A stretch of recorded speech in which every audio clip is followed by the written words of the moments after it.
alamin wassalatu wassalamu ala asyrofil anbiya'i wal mursalin wa ala alihi wa ashabihi rasulillah ajma'in. Sebelumnya kami serta keluarga sekali lagi mengucapkan selamat Hari Raya Idul Fitri 1441 Hijriah ya Bang ya. Bismillahirrahmanirrahim. Mohon maaf lahir batin pasti banyak kesalahan dalam pembuatan video ataupun selama kita menjadi satu hubungan keluarga di channel ini ya. Alhamdulillah teman-teman, di momen lebaran ini Bang Andre sengaja datangnya malam-malam ya. Ini tepatnya pukul 10:30 malam ya. Kelihatan ya Bang ya.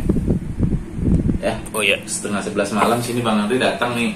Jadi ada beberapa hal yang ingin Bang Andre tanyakan, dimana ingin coba sharing kepada saya. Jadi juga sarannya dari Bang Andre, gimana Bang kita buatkan videonya aja, jadi subscriber lain juga bisa sedikit menambah wawasannya begitu ya.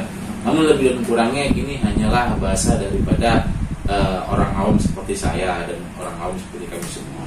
Namun sebisa mungkin kita akan bahas semuanya itu secara logika, dimana apabila satu kebenaran terhadap suatu benda itu akan bisa diterima oleh logika,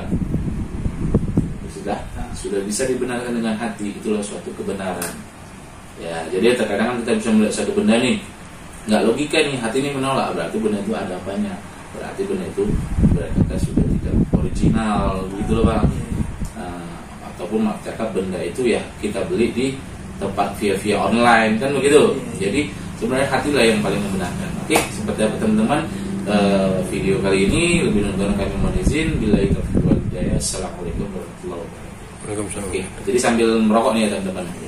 Cuma saya tanda tanya besar ini Bang, kita kan selama kita di lapangan lah melakukan penarikan, itu kan di sebuah pohon itu Bang. Cuma posisi kalau benda itu di mana dia Bang? Ya. Apakah di dalam pohon itu apa cuman itu Bang? Berarti pertanyaan dari Bang Andri nih ya. Apabila ada satu benda di tempat tertentu ataupun mungkin katakanlah pohon ya. Iya. Posisi keberadaannya sebelum ditarik itu di mana? Iya, itu kan begitu. Itu, mungkin tanda tanya itu gede banget Bang ya. Jadi begini Bang. Berarti kita nih bahas dalam versi dua versi. Dalam arti di mana kita bahas secara zahir, maksudnya secara nyata, dan secara batin, itu secara spiritual. Kan begitu. Jadi sebenarnya saya ngerokok dulu. Saya ngerokok dulu teman. Ini Bang, rokok. Jadi begini, ini menurut saya. Jadi kalaulah kita narik dalam satu pohon itu ada bendanya, sebelum ditarik posisinya di mana? Jadi kan saya katakan itu ada dua versi ataupun ada dua jawaban. Yang pertama, di mana-mana yang namanya sesuatu yang wujud, ya, mau cakap yang wujud ya. Ini ceritanya wujud berarti memiliki wadah. Wadah kalau kita wadah kita ini jasad, berarti wujud. Di mana sesuatu yang memiliki wujud, dia pasti akan memiliki padam isi ataupun unsur daripada batin. Mungkin kalau versi manusia itu ruh ya. Nah, di situ dalam posisi pertanyaan abang tadi, batu itu di mana asalnya? Nah, pada saat sebelum kita lakukan penarikan, dia itu masih berbentuk seperti pancaran energi atau aura. Kan begitu kan Pak? Nah, jadi itu kan di alam sananya. Jadi mungkin di sini ada mungkin beberapa orang tertentu yang diberkahi kelebihan oleh Sang Pencipta, memiliki indera keenam umumnya Bang ya. Kalau kita mungkin ilmu terawang atau bagaimana. Nah, di situ dengan salah satu kelebihan yang dimiliki seluruh tersebut ya, orang-orang bilang itu dia akan bisa melihat daripada bentuk auranya. Jadi bentuk auranya itu bukan bentuk aura batu, namun hampir menyerupai bentuk seperti itu. Maka terucap lisan. Kita ini sebagai orang awam kan kita cuma melihat sebuah pohon itu kan jadi tanda-tanya besar itu Bang. Nah, kalau itu pertanyaan abang tanda-tanya besar, saya juga memiliki jawaban yang sangat besar. Jadi ibarat kata dua pohon Bang, kita hadapkan pada pilihan kita dua pohon dengan pohon yang sama, dengan sama jenis, sama besar dan ukurannya. Nah, pasti ada di antara kedua ini salah satunya di mana apabila kita melihat salah satunya pasti akan ada bergejolak di hati. Ibarat kata mungkin agak serem-serem sedikit. Betul. Nah, itulah menjadi satu pembeda. Kenapa begitu Bang? Karena apa? Segala sesuatu yang spiritual, nah itu jatahnya di sini, di hati. Nah, di perasaan. Nah saya tanya bang, perasaan itu wujud atau tak wujud? Kalau perasaan itu ya cemana mau dibilang bang, kalau perasaan ya kayaknya penasaran gitu kok bisa ada lagi Nah, gitu kok bisa berarti ada. intinya perasaan itu dia tidak memiliki wujud, Karunia namun gitu. ada, Heeh. kan begitu? Iya betul. Nah kembali dalam posisi ini pada saat pohon tersebut. Heeh. Di pohon ini kita agak serem-serem gimana? Agak beda lah dengan pohon yang. Memang beda. Nah pohon yang ini biasa aja. Dan ini menjadi kompas kita. Pohon yang dimana kita lihat itu agak beda dengan pohon yang lainnya, itu menandakan ada sesuatu yang unsur-unsur spiritual di dalamnya. Jadi pada saat kita melakukan selama ini melakukan penarikan, nah dan itu kita terbukti ya. Ada beberapa di video kita sebelumnya sama Bang Said itu dari Aceh itu ya. Nah, iya. Kita menemukan tanda-tanda yang mungkin agak sedikit berbeda, di mana ada dua pohon pisang. Pohon pisang. Yang satu pelepahnya ya pada umumnya pohon pisang pada umumnya, yang satu pelepahnya hampir seperti pohon palem, Betul. rapat. Oh, iya. Padahal itu pohon pisang Pohon bang. pisang. Nah bila kita lihat secara logika, itu salah satu ganjalan. Ada satu keanehan di situ, pasti ada rahasia di baliknya. Nggak usah jauh-jauh lah bang, pada saat maaf cakap nih bang ya, ada seseorang ibarat kata tingkah lakunya, tabiatnya, perangainya itu berbeda daripada biasanya. Berarti ada sesuatu yang tersembunyi di dalamnya. Itu satu hal yang logika. Oke, kira dalam poin seperti ini sudah paham ya kira-kira. Nah, di situ kita kembali ke poin di mana batu itu masih ibarat kata dia belum berwujud karena masih di dimensinya, di alamnya ataupun kita mungkin dimensinya. Lalu dilakukanlah suatu penarikan. Begitu bang, ibarat kata pewujudan suatu benda tertentu dari yang terlihat, dari target yang terlihat menjadi suatu bentuk wujud di alam nyata kita. Diwujudkan dulu lah dia bang. Nah. Dia bisa keluar ke alam kita. Jadi kan begini bang, itu terkadang ada kita temukan beberapa kasus di lapangan, mungkin terkadang itu agak panas, Iya. agak beda. Dan ibarat kata suasana alam itu lebih beda daripada sebelum dilakukan pengangkatan. Nah seperti video kita sebelumnya, sebelum dilakukan pengangkatan bang, maka saya seperti landa, kan begitu jujur ya. Nah ini saya nggak landa. Begitu juga. Itulah tanda-tanda alam bang. Berarti itu ada sesuatu hal yang ganjil yang sifatnya itu kebatinan atau spiritual. Dan begitu alhamdulillah kita temukan satu rezeki tersebut, sepasang rezeki itu, dan saya tunjukkan keadaan alam sekitar tenang dan saya tidak seperti landak lagi bang, karena saya manusia bang, maksudnya landak saya nggak merinding lagi kan begitu. Dan itu kita saksikan, dan di situ juga kita saksikan kita berjumlah 5 orang, namun saya rasa kehadiran kita lebih daripada 5 orang. Ini kan terasa ramai. Iya, memang terasa ramai. Jadi seperti itu. Nah itu bang, di poin seperti ini sudah terjawab. Mungkin bertanya-tanya lagi di poin yang hampir kita lewati, yaitu kenapa dia bisa menjadi panas bang. Jadi begini ya bang ya, dalam kehidupan kita ini bertetangga. Ya, jauh-jauh lah bang, logikanya saja bang. Ya, sebelum kita hadir di sini di bumi ini, sebenarnya kita ini statusnya hanya tamu bang. Di bumi ini kita tamu. Ya mereka duluan bang.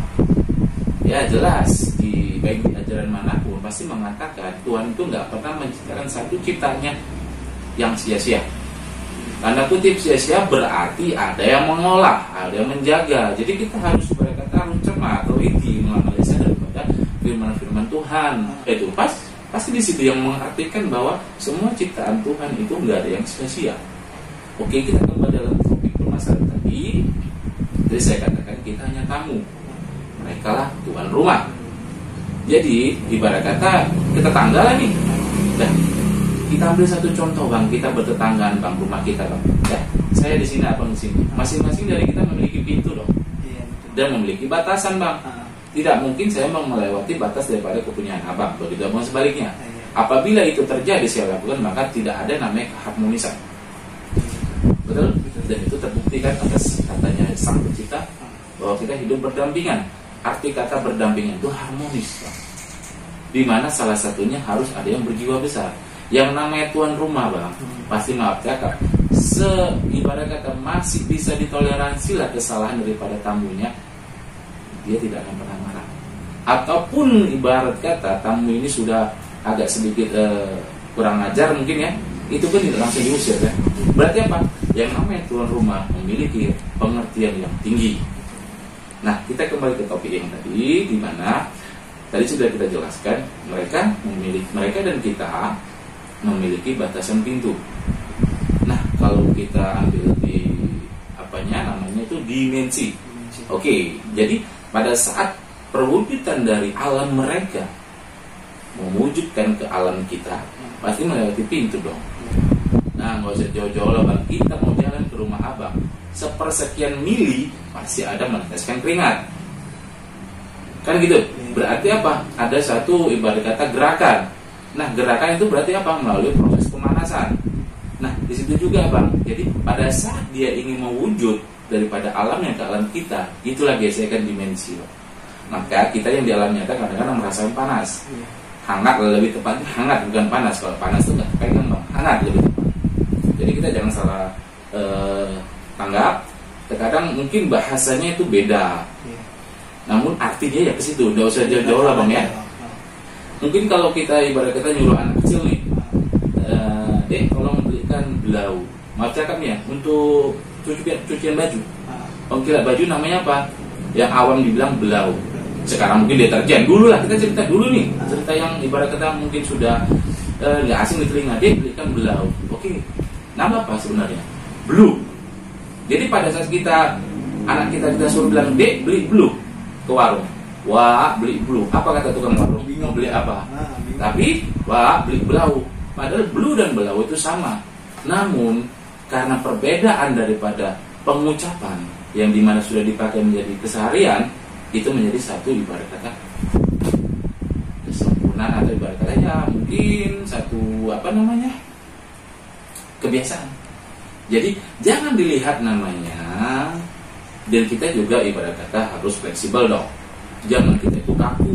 Ingat, agama ini bukan harus kaku, tidak. Agama ini menjadikan kita itu menjadi fleksibel, di mana kita bisa memahami keadaan dan kondisi yang ada di sekitar kita. Jadi seperti itu bang. Intinya derajat seperti itu bergesekan antara alam mereka dengan alam kita. Iya. Berarti setiap benda yang diangkat itu ada kodamnya lah bang. Ada yang jaga gitu. Saya rokok dulu bang. Mati lagi dari tadi. Gimana bang? Benda yang diangkat itu dari dimensi mereka lah. Jadi ada yang menjaga gitu. Ya. Sila kata kodam lah katanya kan. Ya. Jadi sebenarnya itu sederhananya, bang. Sederhananya aja ibarat kata gini. Korek ini punya saya nih. Udah, abang nyuwun sama saya ataupun minta. Berarti kalau logika dalam satu contohnya dalam penarikan mungkin abang tarik, abang angkat. Ini saya beri ke abang. Sudah? Ini ada yang jaga bang, ada. Dimana jaga itu dalam arti abang pasti akan menjaga deh. Pasti ada satu ikatan batin. Ini dari si Polan, ku jaga baik-baik. Jadi perasaan yang kuat itulah sederhananya menjadi kodam. Mungkin namanya kodam. Oke?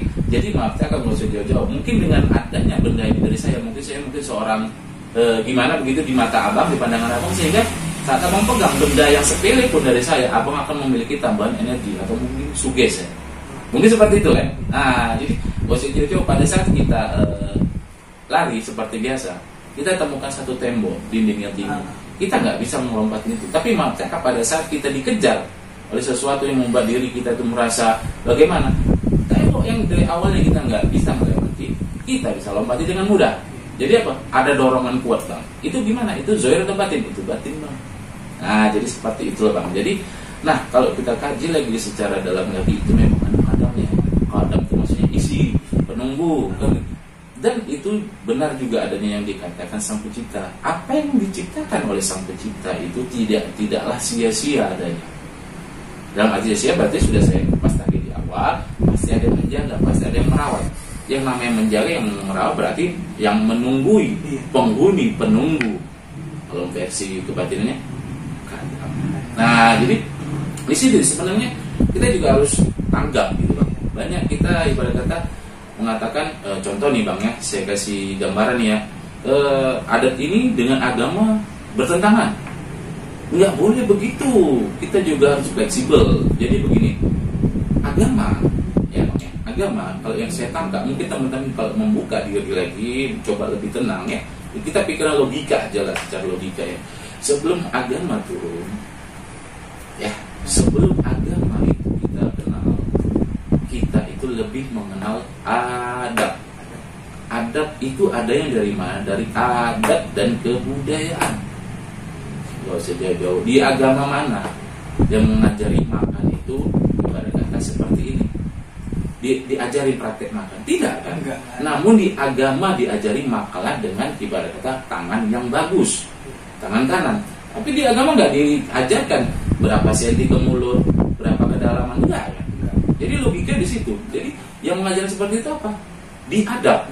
Adat terjadi pada di adat kebudayaan. Nah, jadi agama itu penyempurna daripada adat, yang dimana adat itu menjauh, melenceng, agama itu yang meluruskan balik. Apabila adat itu berlebihan, agama itu yang mengurangi menjadi satu kesempurnaan komposisi yang seimbang. Ya saya tanya sama abang lah, pada saat abang memakai baju bang, ada nggak agama mengatakan harus pakai baju seperti ini, lengan pendek, lengan banyak? Enggak kan? Enggak. Di agama mengajarkan berpakaian sopan. Di agama Islam mengajarkan menutupi aurat. Tidak dikatakan pakai ini seperti apa, intinya menutup aurat. Di agama manapun mengajarkan pakailah berpakaian dengan sopan. Jadi satu pertanyaan yang sangat besar yang mungkin selama ini kita lupa akan lalai, adat itu jangan pernah disalah. Sebelum adanya agama ada duluan. Nah, jadi itu bisa kita lihat sebelum adanya agama itu pasti ada dulu. Nggak usah jauh-jauh, contohnya bang, sebelum kita mengenal daripada kata pemikiran. Nih abang ini lahir dalam kalangan keluarga Islam. Nah abang mengerti abang agama Islam mungkin pada saat abang usia kelas 1 SD. Nah sebelum abang memiliki pemikiran tentang agama itu, apa agama abang? Jadi satu pertanyaan. Nah, untuk mengolah abang, mengarahkan abang kepada satu agama tersebut siapa? Ada orang tua. Orang tua memegang teguh apa? Oke, agama. Kita tarik dulu lagi ke belakang sebelum orang tua kita. Berarti intinya sebelum agama. Maaf ya, sebelum agama berarti ada duluan. Ya, karena bumi ini beserta isinya diciptakan atas rasa adat, rasa. Ibarat kata gimana peraturannya, gimana efeknya, gimana imbas, ada aturan. Di mana aturan itu disempurnakan dengan kata ibarat kata satu niatan. Itulah agama. Agama penyempurna daripada perlakuan. Nah, jadi di adat manapun mungkin mengatakan hal yang seperti ini.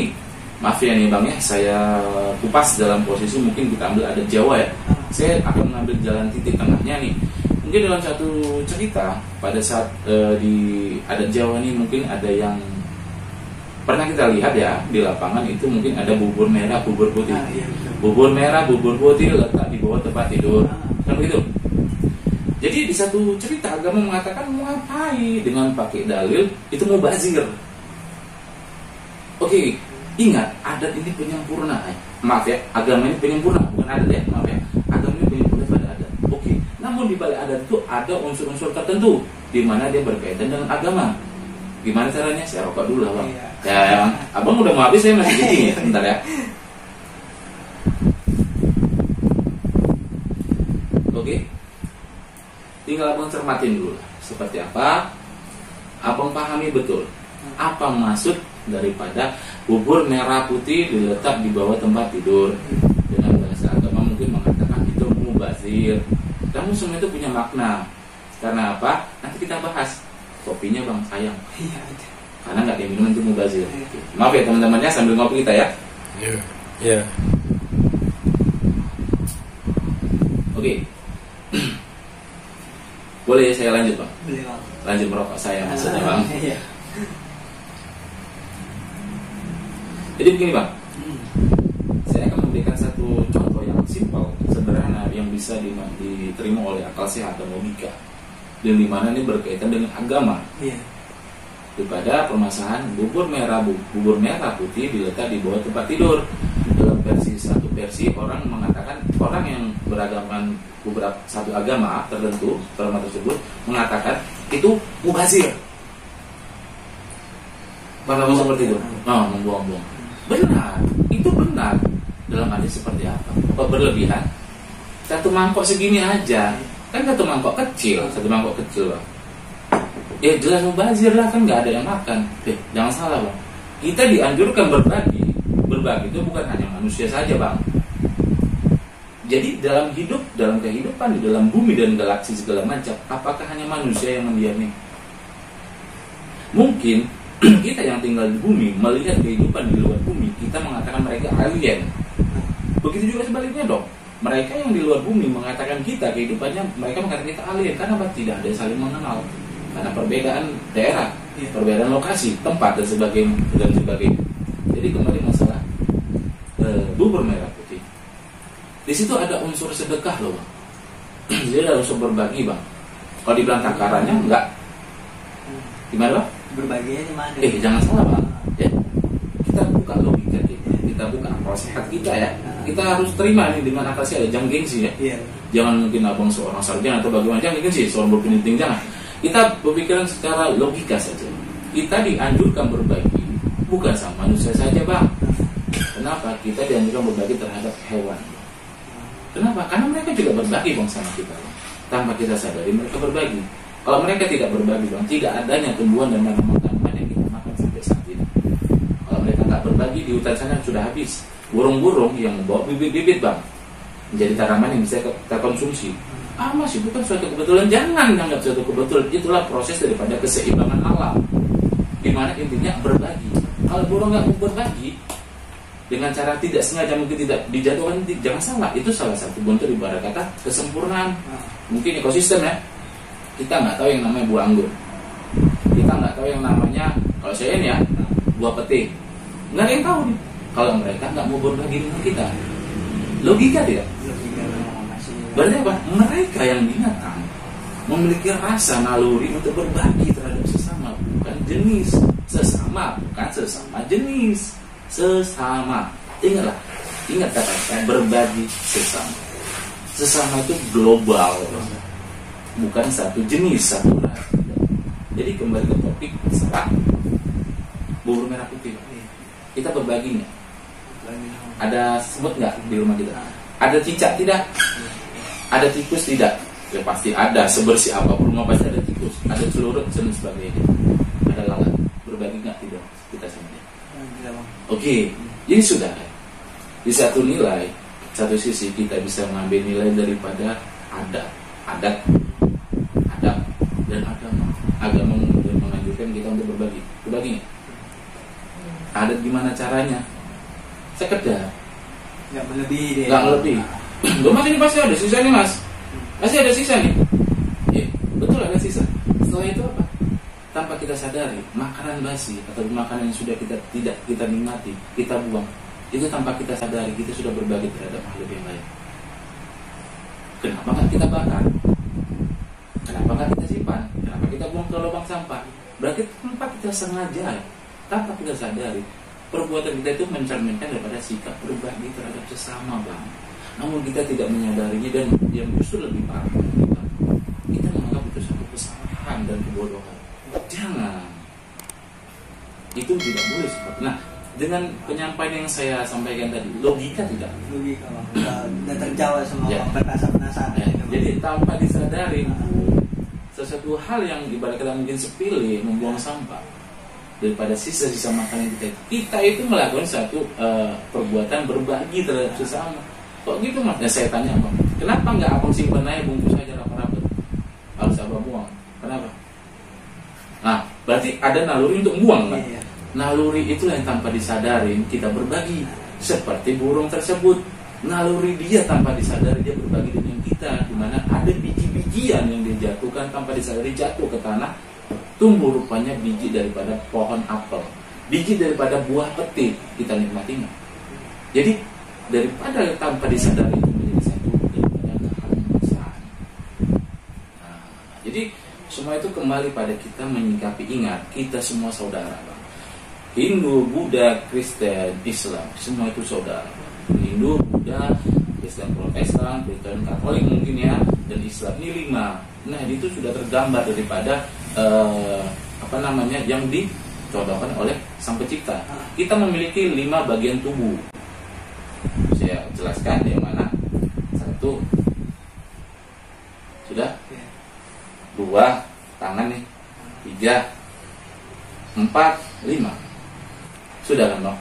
Jadi semua sudah terjawab, Bang. Kenapa contoh yang simple yang ada di depan mata kita tidak peka? Peka, Bang, bukan peka ya, peka. Jangan salah paham, Bang. Jadi kita harus betul-betul bisa mencermati setiap perkataan. Ingat, beda kata, beda arti, seperti sanksi dan sanksi. Itu beda, Bang. Sanksi satu versi mengatakan kita ragu, sanksi satu versi mengatakan kita diberi hukuman. Jadi tergantung kita lihat situasi dan kondisinya itu menjurus kemana, maka itu akan berlaku dan akan sesuai. Jadi seperti itu, Bang. Nah, ini kan kita sebagai orang awam kan kita nggak mengerti, Bang. Saya juga awam, Bang. Namun saya selaku manusia awam, ya justru segala sesuatu itu jika ingin mencari masa-masa kesuksesan, kita harus mengalami masa-masa kegagalan. Orang pintar itu pun diawali daripada orang bodoh, Bang.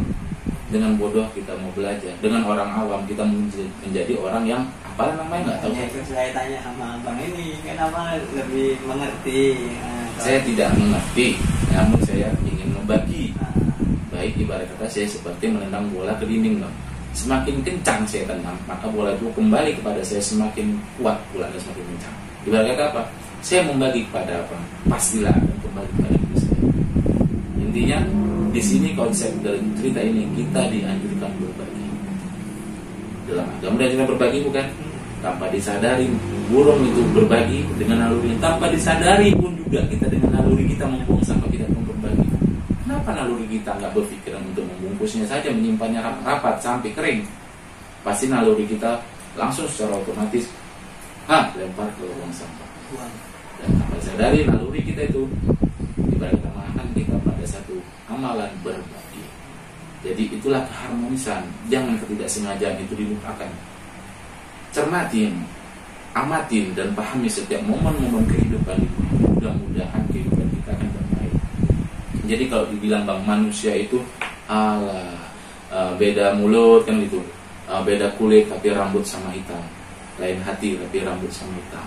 Hati memang sama rambut, tapi rambut sama hitam. Itu gimana kan? Rambut sama hitam, hati beda. Itu sebenarnya kalau saya pribadi mungkin agak salah. Kalau dibilang rambut sama hitam, hati siapa yang beda? Kita hidup di sini bukan orang Indonesia aja, Bang. Kita hidup di sini bukan rambut hitam aja, Bang. Ada yang rambut putih, ada yang rambut agak-agak gimana, pokoknya bukan hitam, Bang. Jadi berlaku, nggak berlaku kan? Sebenarnya yang berlaku menjadi penyatu daripada peribahasa adalah kuku sama warna. Siapapun orangnya, mau dari Nigeria, mau negara mana, Indonesia segala macam, pasti memiliki warna kuku yang sama. Itu berarti apa? Kita menjadi satu kesatuan, Bang. Kenapa? Karena mungkin beda daripada lingkungan menjadi satu perbedaan. Seperti itulah, Bang. Beda lingkungan akan menjadi beda bahasa. Jadi warna kuku sama warna kita tetap sama, bukan rambut sama hitam. Siapa tahu? Logika, Bang. Baik teman-teman boleh dilihat nih. Mungkin teman-teman ada dari suku India. Suku India seperti apa kan? Lihat kukunya dengan kita sama tidak? Sama, cuma kulitnya aja yang berbeda. Jadi inti masalahnya kan di sini kulit kan bukan di rambut sama hitam, tapi siapa tahu tidak. Kuku sama warna, hati siapa tahu. Jadi ada yang mau dibahas lagi kira? Udah paham. Nah, jadi intinya seperti itu, Bang. Baik kita, mereka dan semuanya adalah satu kesatuan yang nggak mungkin bisa dipecahkan atau nggak mungkin bisa ditutupi atau dihalangi. Kita saling memerlukan, kita saling membutuhkan. Hargai kehidupan ini, hargai daripada keseimbangan dunia ini, dan hargai daripada apa yang sudah diberikan Tuhan bagi kita. Oke, lebih dan kurang saya ini mohon izin, Bang, kalau salah kata ya mungkin saya juga bukan dari seseorang yang dari pendidikan tinggi, tidak. Saya hanya dari orang kampung, orang desa. Namun dengan apa adanya saya coba menelaah, memahami apa yang Tuhan berikan pada kita. Istilah timbul yang namanya keharmonisan. Karena Tuhan menganjurkan kita untuk hidup harmonis, bukan rukun. Kalau rukun belum tentu harmonis, tapi kalau harmonis pasti rukun. Oke, Bang? Oke, jadi lebih dan kurang saya mohon izin, Bang, ya. Oke, buat teman-teman saya mohon izin. Lebih dan kurang seperti inilah mungkin video kali ini seperti apa ya, mudah-mudahan teman-teman bisa mengambil tiba daripada video ini. Ingat teman-teman, kita semua sama. Kuku warna sama, kuku sama warnanya, berarti kita satu, kita saudara, kita keluarga. Jangan jadikan satu.